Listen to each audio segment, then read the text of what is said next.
Bismillahirrahmanirrahim. Assalamualaikum warahmatullahi wabarakatuh. We are students from Universitas Negeri Makassar.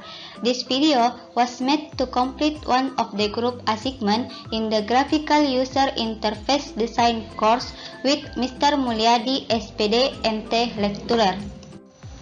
We are from a group 5 with members on behalf of Rahma Ulia Ridwan, Nur Wahyuni, Reski Awalia Syarif, Wawan Irawan, and Rama Papuantoni Baritapi.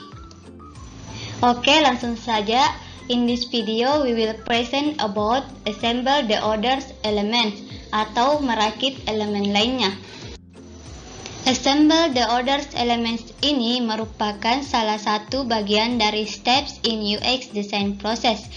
Di sini kami juga akan menjelaskan step lainnya seperti define the visual design and conduct testing. Assemble orders element. Sebagai bagian dari konten, halaman harus berisi elemen yang mungkin dibutuhkan pengguna untuk mendukung mereka dalam tugas mereka, seperti call to action, forms, and search. Assemble orders element pada call to action. Successful CTA. CTA yang sukses itu sederhana, tindakan cepat yang jelas yang tidak mengharuskan pengguna untuk melakukan sesuatu yang menakutkan atau membuat komitmen. Selalu lakukan persis apa yang mereka nyatakan untuk dilakukan untuk menanamkan kepercayaan diri dan kejelasan. Positioning atau pemosisian CTA ada 3. Yang pertama, CTA utama akan muncul di paruh atas. Kedua, CTA lain dapat muncul di paruh bawah. Dan yang terakhir, CTA utama dapat diulang ke bawah. Prioritization atau prioritas pada CTA. Maksudnya adalah bergantung pada tujuan situs web atau apa yang ingin Anda capai. Satu halaman dapat dibangun di sekitar satu CTA atau dapat menggabungkan berbagai kemungkinan tindakan yang diinginkan. Jika Anda memiliki lebih dari satu CTA, CTA utama harus lebih berbeda dari yang lain. CTA dapat dibedakan melalui warna, bentuk, penempatan, dan ukuran. Semakin sedikit pilihan, semakin baik. Clickability pada CTA. Maksudnya ialah CTA yang dapat diklik harus terlihat taktil atau dapat disentuh.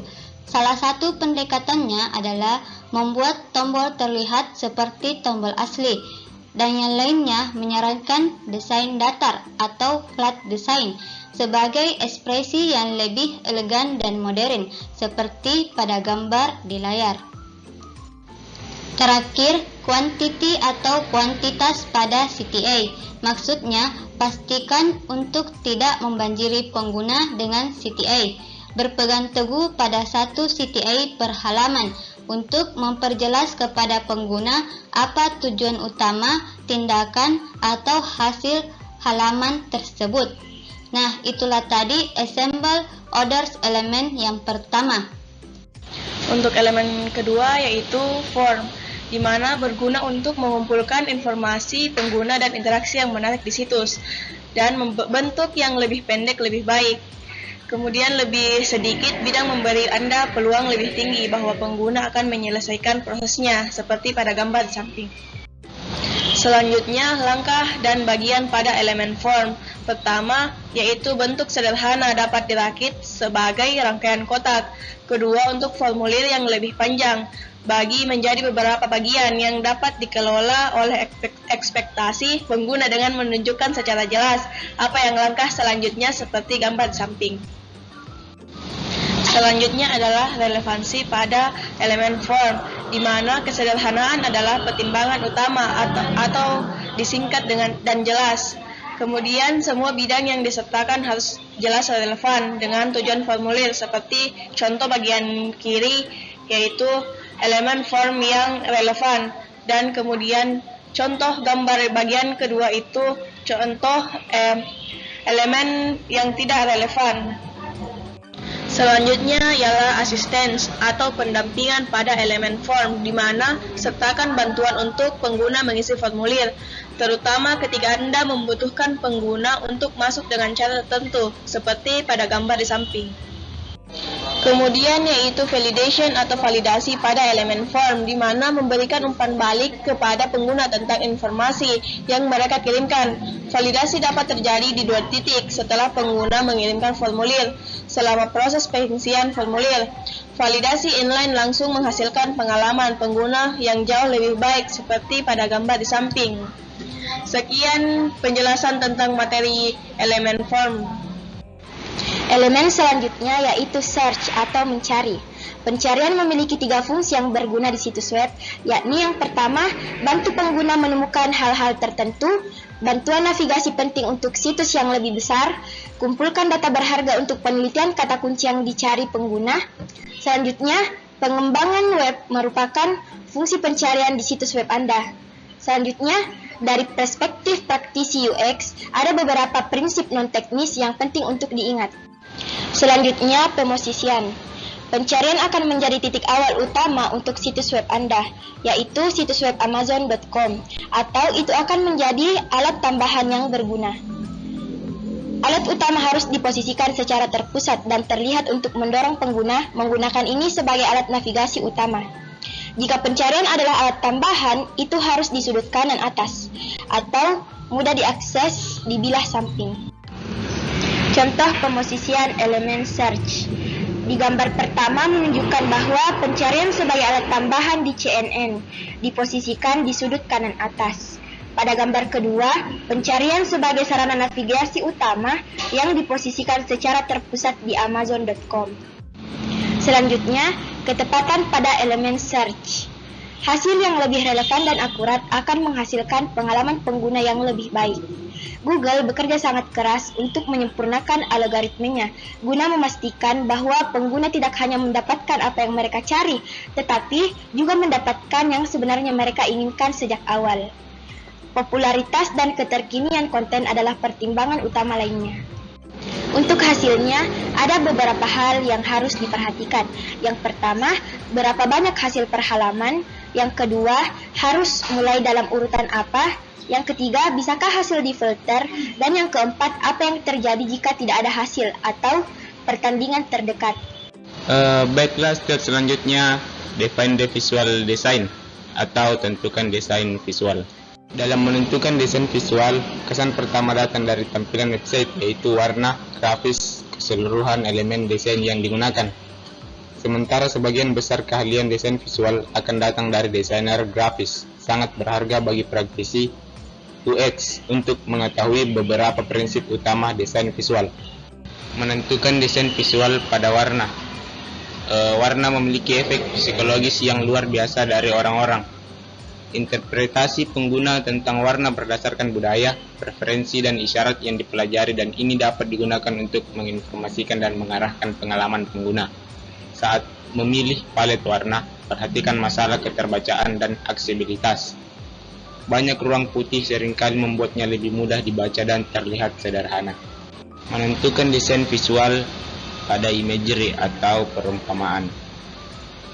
Pilihan gambar dapat memiliki efek besar pada bagaimana pengguna berperilaku dan berinteraksi di halaman. Gambar mana yang akan memiliki hasil terbaik? Kita lakukan pengujian. Selanjutnya adalah contoh imagery atau perumpamaan. Kita bisa lihat pada gambar yang bagian kiri itu tidak sesuai dengan desainnya, sementara pada gambar bagian kanan telah sesuai karena arah pandangan matanya mengarah ke pesan. Nah, itulah penjelasan pada step kedua untuk proses desain UX. Oke, selanjutnya pada pembahasan ini akan saya bahas mengenai conduct testing atau lakukan pengujian. Oke, pada lakukan pengujian ini memberi satu atau lebih pengguna akses ke situs web atau prototipe dan mengamati bagaimana mereka berperilaku saat menggunakannya. Kemudian ini juga menemukan masalah dan dapatkan wawasan yang dapat digunakan untuk meningkatkan produk akhir. Setelah itu tujuan pengujian ini menggunakan untuk menghilangkan setiap kemungkinan masalah potensi di situs web, tetapi untuk berupaya menciptakan pengalaman terbaik bagi pengguna dengan terus meningkatkan dan mengoptimalkannya. Oke, kemudian pada lakukan pengujian ini akan dites apa yang saya uji dan tes sebanyak mungkin. Selanjutnya kapan saya mengujinya, dan ini adalah tes sesering mungkin dan sedini mungkin. Selanjutnya pada proses pengujian pengguna ini, yang pertama merumuskan pertanyaan untuk tes. Ini adalah mengapa Anda ingin melakukan tes dan apa yang Anda harapkan untuk dipelajari darinya. Dan yang kedua, pilih tes dan persiapkan. Ini menggunakan metodologi tes apa yang digunakan, sumber daya apa yang tersedia, tahap apa proyeknya. Dan yang ketiga, yaitu temukan subjeknya.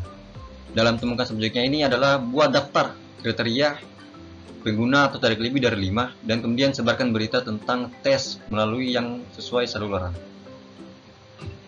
Berikutnya pada nomor 4, ini adalah uji, yang dimana ini siap untuk memulai pengujian dan beritahu pengguna apa yang Anda ingin mereka lakukan dan tidak mengganggu. Yang kelima yaitu menganalisa. Menganalisa ini yaitu ambil datanya dan ubah menjadi wawasan yang akurat, objektif, dan bermanfaat. Dan yang keenam yaitu laporan. Laporan ini yaitu berbagai hasil teks, UX, dan orang yang membutuhkannya, dan kemudian ambil bentuk apapun, diskusi, verbal, hingga presentasi yang dirancang secara profesional. Oke, kemudian bagian ketujuh yaitu melaksanakannya. Ini yaitu praktikan hasil pengujian pengguna, dan berarti hal yang sangat berbeda pada tahap proyek yang berbeda. Pada yang ke-8 yaitu mulai lagi. Pada ini yaitu pengujian bukanlah tindakan sekali saja, tetapi ini adalah proses yang konstan. Kemudian ini juga ya, menjalankan tes setiap kali Anda mencapai tahap baru yang besar. Oke, mungkin itu saja yang dapat saya jelaskan mengenai melakukan pengujian. Berikutnya saya serahkan kepada moderator. Oke, mungkin cukup sekian video presentasi dari kelompok kami. Semoga dapat bermanfaat dan juga dimengerti. Thank you. Wassalamualaikum warahmatullahi wabarakatuh.